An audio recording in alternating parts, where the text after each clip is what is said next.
Babak fase grup dari grup E sampai F sudah berakhir. 16 tim sudah memastikan diri maju ke perdelapan final yang akan dimulai pada hari Sabtu dengan Wales akan bertarung menghadapi Denmark. Siapa yang akan nantinya berjaya di babak perdelapan final? Kita akan coba bahas tentang keseluruhan Euro yang sudah berakhir di fase grup ini.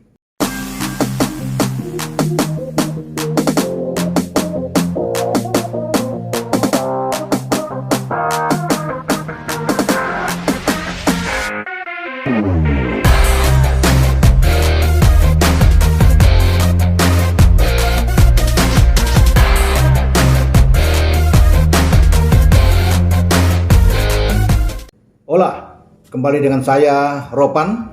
Setelah memainkan 36 match ya di grup A sampai F, di mana lahir 94 gol, tertinggi saya pikir dibanding dengan 5 tahun lalu ketika di 2016 di Prancis, di mana kalau dengan 94 gol dari 36 match yang sudah berlalu berarti rata-rata 2,61 gol per match ya. Ini menunjukkan peningkatan yang luar biasa ya. Saya katakan tadi kalau dengan 5 tahun yang lalu di Euro di 2016 itu memainkan 51 pertandingan secara keseluruhan dari babak fase grup sampai final, itu 51 pertandingan lahir 108 gol. Dibandingkan dengan sekarang baru sampai di fase grup sudah 94 gol, berarti selisihnya hanya 14 gol. Jadi memungkinkan bahwa Euro kali ini bisa memecahkan rekor yang terjadi pada 5 tahun lalu. Kalau memburu hanya 14 gol dengan masih memainkan babak perdelapan final, babak perempat final, babak semifinal sampai final, ya, ini bisa dipecahkan. Jadi suatu hal yang luar biasa bahwa Euro yang dimainkan di 11 kota saat ini dan finalnya akan berlangsung di Wembley di kota London ini menggambarkan bahwa kondisi semua tim yang hadir itu bermain dengan sepak bola yang baik, sepak bola menyerang dan mencetak gol begitu banyak. Tidak banyak yang bermain lebih bertahan, walaupun kenyataan ada beberapa tim yang bertahan, tapi kita bisa melihat dengan begitu banyak gol bahwa Euro ini begitu sengit dalam persaingannya, terutama di grup F. Bagaimana sampai laga terakhir itu memang belum bisa ditentukan grup F ini, kecuali memang Prancis saat itu sudah 4 poin. Mereka bisa dinyatakan lolos, tapi belum tahu mereka akan kemana. Sama juga dengan grup E, Swedia sudah 4 poin, artinya ini lebih aman, tetapi Spanyol dalam tekanan harus menang dalam pertandingan terakhir, tapi kemenangan mereka dengan 5 gol ke gawang Slovakia itu membawa mereka bisa menjadi juara grup bahkan. Nah, 16 tim sekarang sudah ada. Banyak peristiwa-peristiwa yang terjadi di fase grup ya. Di antaranya bagaimana Dynamit Denmark yang sudah mati suri dalam tanda kutip 2 kali kalah setelah dipukul oleh Finlandia 1-0 dengan tragedi yang ada sana, Eriksen kolaps saat itu. Dan dalam pertandingan kedua Belgia mengalahkan mereka juga dengan 2-1. Ini nasib mereka memang di ujung tanduk dan hampir angkat koper. Tetapi kemenangan mereka dengan 4-1 melawan Rusia itu menolong mereka untuk langsung naik ya ke posisi kedua walaupun hanya dengan 3 poin, menggeser Finlandia yang tidak lolos sama dengan Rusia, dan mereka bersama dengan Belgia lolos, tapi mereka pun dibantu dengan kemenangan 2-0 Belgia atas Finlandia. Jadi itu drama-drama yang luar biasa. Sama juga di grup F, bagaimana Jerman nyaris terlempar ke posisi keempat dan bisa tidak lolos, bisa kalah dari Hongaria, tapi mereka bisa menyamakan kedudukan. Jerman yang menang 4-2 dari Portugal sebenarnya diunggulkan ketika mereka bermain di kandang, namun Hongaria memberikan perlawanan yang luar biasa, bertahan dengan sangat bagus, selalu unggul melawan Jerman, dan Jerman selalu mengejar ya.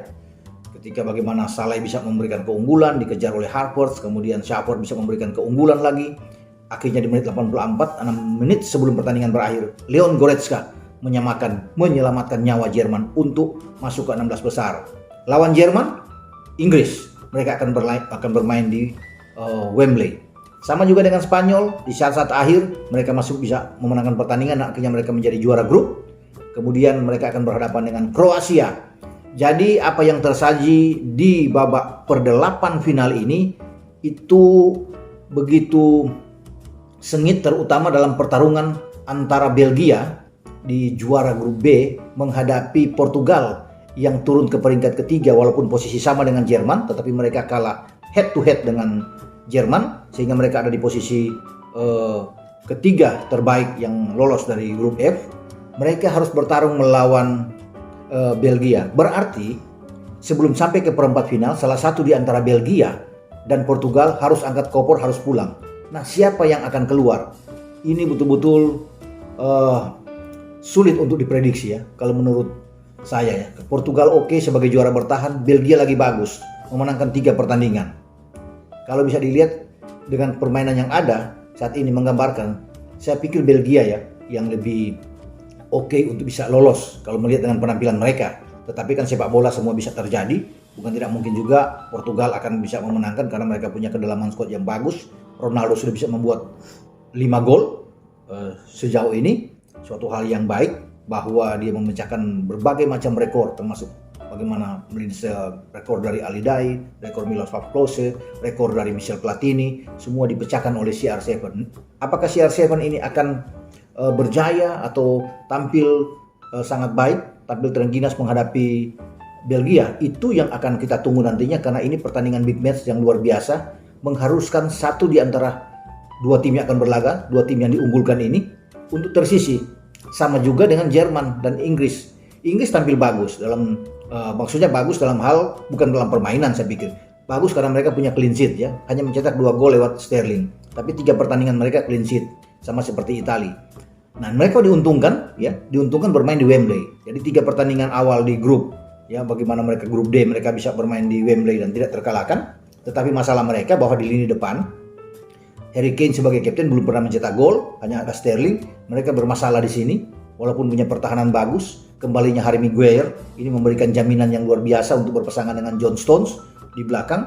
Tetapi semua berbalik kepada Gareth Southgate sebagai komandan, tidak boleh berbuat salah. Karena lawan Jerman ini juga unggul dalam statistik di event-event besar yang melawan baik di Euro maupun di kejuaraan dunia. Ya, Inggris di kejuaraan dunia menang di tahun 66 lewat gol kontroversialis yang terjadi 4-2 di Wembley. Tapi kemudian mereka kalah juga lawan Jerman di Piala Dunia semifinal tahun 90 lewat adu penalti. Di Euro 96 juga mereka kalah lewat adu penalti, dan memang di 2010 juga mereka kalah dengan 4-1 bahkan saat itu. Dan ini menjadi pertanda bahwa mereka selalu kesulitan menghadapi Jerman.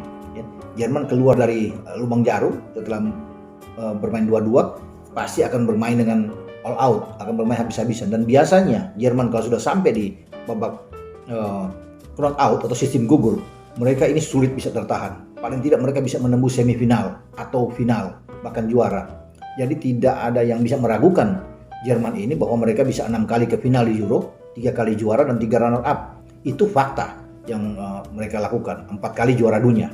Jadi ini tim spesialis turnamen. Pertanyaannya, apakah spesialis turnamen ini akan tetap berlaku ketika mereka menghadapi Inggris dengan kondisi seperti sekarang, bermain lawan Hongaria hampir kalah, draw melawan Prancis walaupun menguasai permainan, mereka hanya bagus melawan Portugal. Ini menjadi PR bagi Joachim Low saat berangkat ke London untuk bermain di Wembley. Pasti Inggris akan didukung oleh supporter yang luar biasa. Apalagi Inggris konon akan ditonton oleh 50.000 penonton di sana. Kalau kemarin cuma mungkin 20.000, 25.000, sekarang ditambah menjadi 50.000. Ini menjadi keuntungan buat mereka. Jerman pun tidak akan sampai 10.000 tiket diberikan, tetapi karena pandemi ini diperketat. Mungkin mereka paling banyak 3.000 yang bisa datang ke sana, dan ini memang mengurangi bagi Jerman kalau dukungan mereka hanya dengan 2-3.000 melawan Inggris dengan 50.000 supporter. Ya, ini juga akan agak sedikit berpengaruh. Tapi semua hasil pertandingan akan ditentukan di lapangan sejauh mana lo bisa meracik tim. Kalau bermain dengan 3-4-3 saya tetap masih was-was, masih berat menghadapi dengan Hongaria. Serangan balik Hongaria begitu tajam, Salah bisa membuat gol, juga Schaffer bisa membuat gol balasan, dan ini menandakan bahwa pertahanan Jerman harus dibenahi. Tapi siapa yang akan menggantikan Ginter, menggantikan Rudiger, menggantikan Mats Hummels? Mereka sejauh ini sudah kemasukan 5 gol. Jadi memang agak buruk ya. Di tengah oke, di depan juga mandul. Artinya di depan sulit bisa mendapatkan orang-orang seperti Miroslav Klose saat itu yang dulu ya, yang bermain sangat baik. Mereka sekarang bermain dengan Holstein. Ini yang agak riskan buat Jerman ya kalau bermain dengan demikian. Mereka hanya punya Timo Werner yang apakah bisa dimainkan menghadapi Inggris, karena Werner bermain di Chelsea bersama dengan Kai Havertz. Kita akan tunggu nantinya. Yang pasti Inggris juga akan berhati-hati karena akan was-was lawan mereka adalah Jerman. Jerman yang lebih suka mengalahkan mereka. Tapi memang dari statistik 32 pertemuan terakhir Jerman 15 menang dan Inggris 13 menang, tipis aja. Sisanya berakhir imbang, mungkin ada 4 kali. Jadi ini pertandingan yang seru. Membuat bahwa salah satu di antara Inggris dan Jerman harus angkat kopor. Jadi itu ada 2 pertandingan yang berat di antara Belgia dan Portugal harus out dan Jerman dan Inggris harus out. Jadi sebelum masuk ke perempat final sudah ada 2 tim besar, tim yang diunggulkan yang bisa keluar. Selebihnya saya pikir Italia menghadapi Austria, Italia akan lolos, akan melaju terus ya, dan kemungkinan akan menghadapi salah satu di antara Belgia dan Portugal. Kemudian Kroasia akan menghadapi dengan Spanyol ya. Kroasia tim bagus tetapi Spanyol lagi oke kemarin ketika mereka melawan Slovakia bagus sekali, dan mudah-mudahan pasukan Luis Enrique ini bisa bertahan dan memungkinkan mungkin mereka bisa lolos ya menghadapi Kroasia. Satu tim lagi yaitu Prancis. Ketika melawan Swiss, Prancis mungkin akan menang dan Prancis akan berhadapan dengan Spanyol di perempat final. Lagi-lagi salah satu tim akan out. Jadi kita tidak akan melihat lagi di semifinal Prancis dan Spanyol ada di sana. Ini juga akan berat. Posisi yang sangat bagus, mungkin ada Swedia dan Ukraina. Ini rame, sulit untuk 50-50, sulit diprediksi. Siapapun yang akan menang akan berhadapan dengan Inggris dan Jerman yang keluar di babak perempat final. Jadi agak enak bagi 2 tim ini ya. Di bawah itu Belanda Republik Ceko. Ini juga berbahaya. Belanda harus hati-hati walaupun Belanda mencetak 3 kemenangan, mencetak gol banyak, 8 gol di fase grup ya. Tetapi tetap mereka harus waspada. Ceko bukan tidak mungkin bisa membuat kejutan. Tetapi secara hitung-hitungan saya melihat bahwa Belanda bisa lolos. Mereka akan kemungkinan berhadapan dengan pemenang antara Wales dan Denmark yang main lebih dulu pada Sabtu ya. Kalau bisa dilihat siapa yang akan menang, saya pikir saya menjagokan Denmark. Denmark bisa keluar dan kemungkinan akan berhadapan dengan Belanda di perempat final. Jadi itu skema yang menurut saya yang bisa terjadi di Euro kali ini. Artinya Belanda dan Denmark, Jerman mungkin bisa keluar ya. Kalau bisa melihat Inggris bermain tidak begitu juga mengesankan ya sejauh ini walaupun mereka bermain di kandang.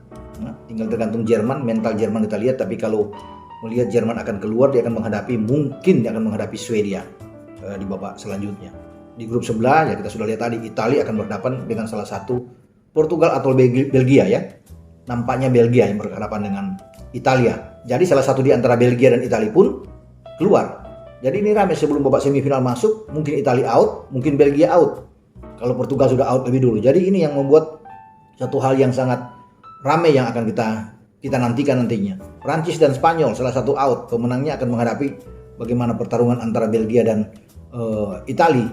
Kita akan nantikan siapa 4 besar terbaik. Tetapi sejauh ini Italia saya pikir bisa masuk semifinal dan mungkin Prancis yang akan masuk semifinal. Sementara di grup sebelah Jerman bersama dengan Denmark. Itu menurut saya, tapi kan semuanya bisa terjadi, bisa berubah. Itu namanya hanya prediksi, semua punya kesempatan untuk bisa memenangkan pertandingan.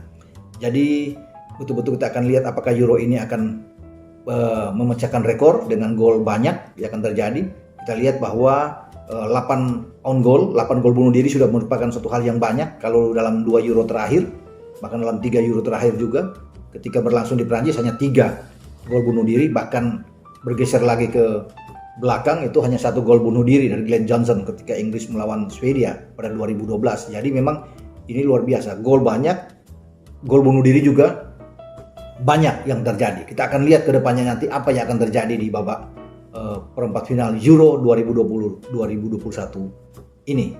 Oke, sampai di sini dulu pembicaraan kita tentang Euro dan kemungkinan siapa yang akan menang di babak per-8 final.